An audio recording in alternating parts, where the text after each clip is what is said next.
So we've made one more orbit around the sun, and even though that doesn't really change anything, I always like to take this time as an opportunity to look back and see what I've accomplished and see what I feel like I could have done differently. Overall, 2022 was a pretty life-changing year for me. It was my first full year in New York City. I started taking a lot more courses that are specific to my major in college. I got my first job, moved out of my first apartment, got a better job, and started my YouTube channel. Even though I tend to be pretty hard on myself for not doing as much as I could have, I can honestly say I'm really proud of myself for everything I've done this year. And with that, I wanted to take some time to reflect on some of the most important lessons that 2022 has taught me. So at the beginning of the new year, I decided that instead of trying to come up with a bunch of random resolutions for 2023, I kind of wanted to take a step back and look at everything that I feel like I learned in 2022, and then based off of that, decide if there's any action that I felt I should take going into the new year. And looking back, I kind of realized that it made the most sense to do these chronologically, kind of by season. So I feel like I kind of have one major point from winter, spring, summer, and fall. So starting off with winter, I feel like the biggest takeaway that I got from this period was the importance of taking the time to sit with yourself and really figure out who you are. I feel like a lot of the time people are kind of just going through the motions of work or school, and they don't really take the time to sit by themselves and figure out if they're actually going in the direction that they want to be headed.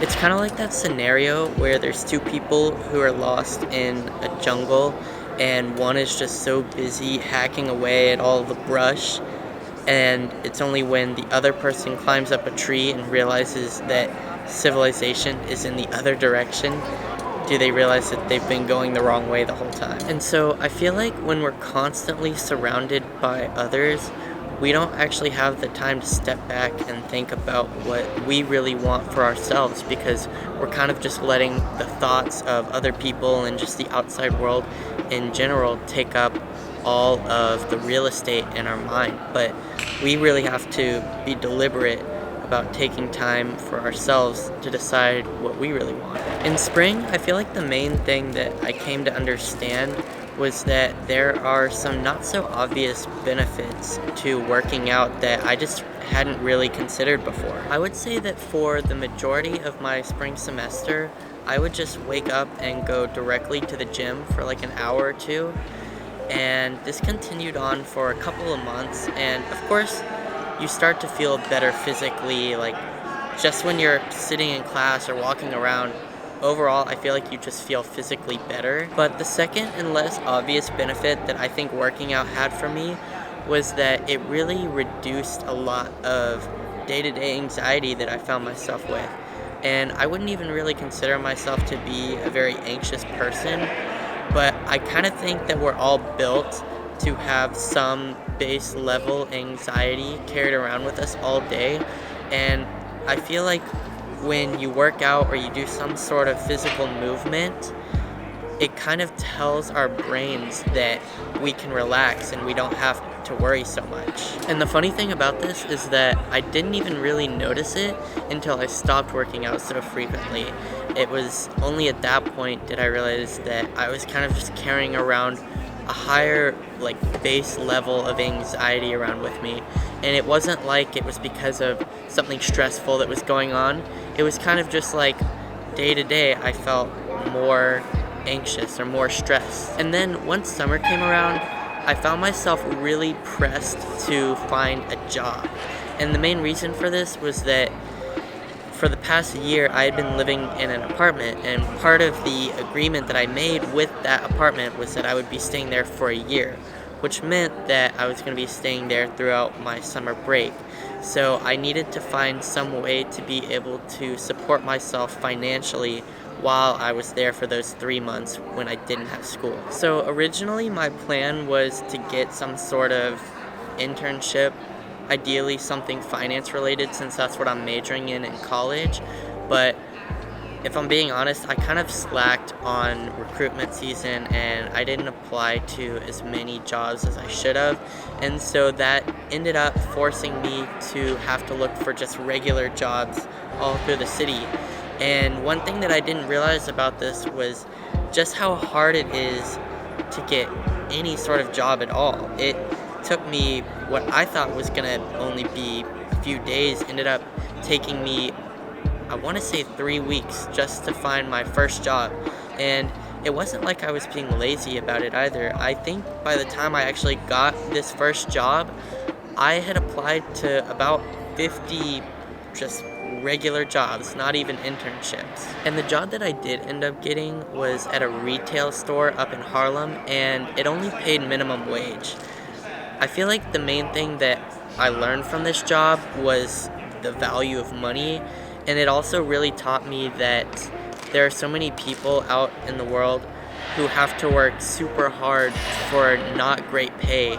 And I think my biggest takeaway from this time period in my life was that you should never tie someone's value or their worth to how much money they make. Also, it was around this time when I decided to start my YouTube channel, and that's probably one of the things that I'm most proud of doing this year. See, at this point, I had wanted to start a YouTube channel of my own for over 2 years, and I was mainly just afraid of what people would think about me once I did decide to start one. But the thing that eventually got me to go ahead and start was the fact that no one is going to care about what you do as much as you are. And so by not making a YouTube channel, I realized that the person who would be judging me the most for it would actually end up being me. At the end of the day, what I think I really learned from all of this is that you have to put yourself and your goals before the things that other people want for you. And even if you're not seeing immediate results, you just have to keep sticking with it, and eventually your hard work does pay off. Like I just mentioned, fall is kind of where I felt like a lot of my hard work that I had put in the past seasons had started to pay off.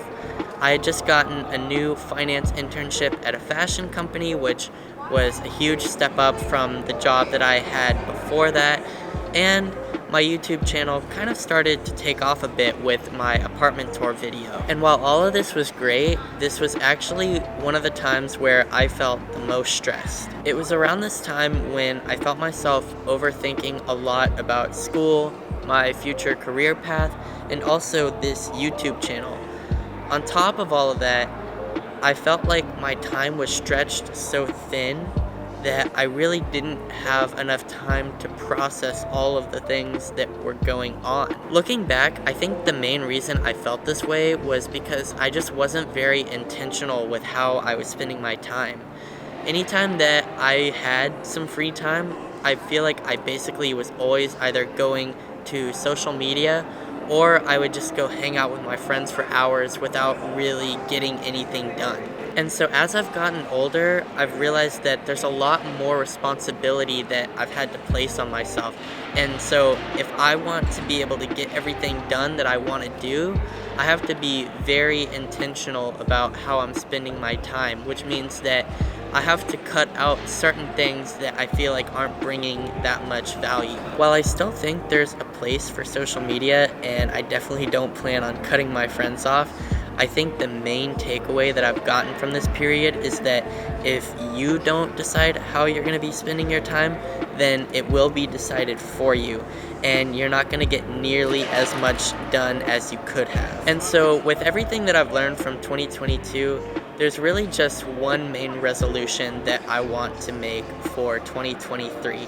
And that is to keep some sort of journal for myself where I make a commitment to actively decide what I'm going to do each day in order to put myself on the right path. My main goal with this is to put myself more in the driver's seat of life so that I'm constantly asking myself what matters, what's important to me, and making sure that I'm prioritizing those things. What I don't want from this year is, one, for me to feel like I'm letting circumstance decide everything that I'm doing, and 2, to feel like I'm super busy but not actually making any sort of real progress. Also, one thing that I'm only realizing at the end of this video that I didn't mention earlier was the fact that 2022 felt like the fastest year ever for me.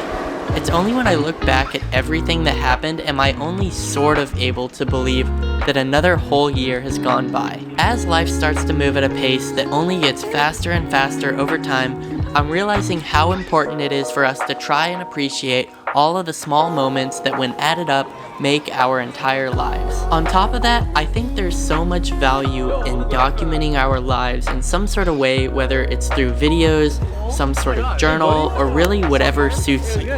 The one thing that I think we should all keep in mind is that one day, all we will be is just a bunch of stories that we can tell to remind ourselves of all the different lives we lived, and also as a way to share our experiences with others in hopes that there's something for the next generation to gain in seeing how we lived and dealt with all of the challenges and triumphs that we face. So that's what 2022 has taught me and what I plan to do about it moving forward into 2023. I would love to hear what your resolutions are, if you have any, and also let me know if you found anything in this video relatable or helpful in any sort of way. I also want to say, I'm sorry, I know it's been such a long time since the last time I posted a video, but as I mentioned earlier, I will be making a bigger effort this year to be consistent with the videos that I put up here on my YouTube channel. And with that, I hope to see you in the next one. Adam, signing off.